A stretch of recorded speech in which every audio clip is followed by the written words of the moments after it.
ఈరోజు టాపిక్ ఏంటంటే thyroid disease. Thyroid అన్నది ఇండియన్స్లో దాదాపు 4 crores పీపుల్లో ఉందని చెప్పి మనకి స్టాటిస్టిక్స్ అండి. సో థైరాయిడ్లో ప్రముఖంగా అంటే 2 డిసార్డర్స్ కింద మనం డివైడ్ చేస్తాం, హైపోథైరాయిడిజం అని హైపోథైరాయిడిజం. సో హైపోథైరాయిడిజం అన్నది ఎక్కువ శాతం ఫీమేల్స్లో ఉంటుంది అని మనం చూస్తూ ఉంటాము.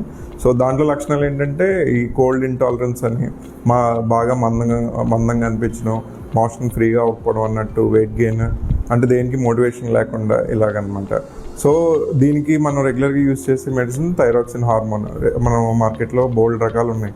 కానీ చాలా వరకు నా పేషెంట్స్ అడిగే క్వశ్చన్స్ ఏంటంటే ఈ థైరాయిడ్ ట్యాబ్లెట్స్ అన్నది జీవితాంతం వాడాలా లేదా అని అడుగుతూ ఉంటారండి. సో ఒకవేళ నీడ్ ఉంటే, వాళ్ళకి రిక్వైర్మెంట్ ఉంటే తప్పకుండా జీవితాంతం వాడవలసి ఉంటుంది. సెకండ్ థింగ్, రెగ్యులర్గా వాళ్ళు నన్ను అడిగేది ఏంటంటే ఇప్పుడు థైరాయిడ్ రిపోర్ట్ నార్మల్ వస్తుంది కదా డాక్టర్ గారు, మందులు ఆపియొచ్చా అని అడుగుతూ ఉంటారు. బట్ అలాగ ఆపడానికి లేదండి. మనం ఏంటంటే అది రెగ్యులర్గా వేసుకుంటున్నాం కాబట్టి కంట్రోల్లో వచ్చింది, అంతేగాని తగ్గిపోయినట్టు మాత్రం కాదు. సో లాంగ్ టర్మ్లో వాడుకుంటే కాంప్లికేషన్స్ ఏమైనా ఉంటాయా అంటే ఉంటాయి. ఆస్టియోపోరోసిస్ అంటే బోన్ వీక్నెస్ డెవలప్ అవ్వచ్చు. సో దానికి రెగ్యులర్గా మనం విటమిన్ D3 లెవెల్స్ కానీ కాల్షియం చూపించుకుంటూ బోన్ డెన్సిటీ చూసుకుంటూ ఉంటే దానికి ట్రీట్మెంట్ ఇచ్చుకుంటే సరిపోతుంది.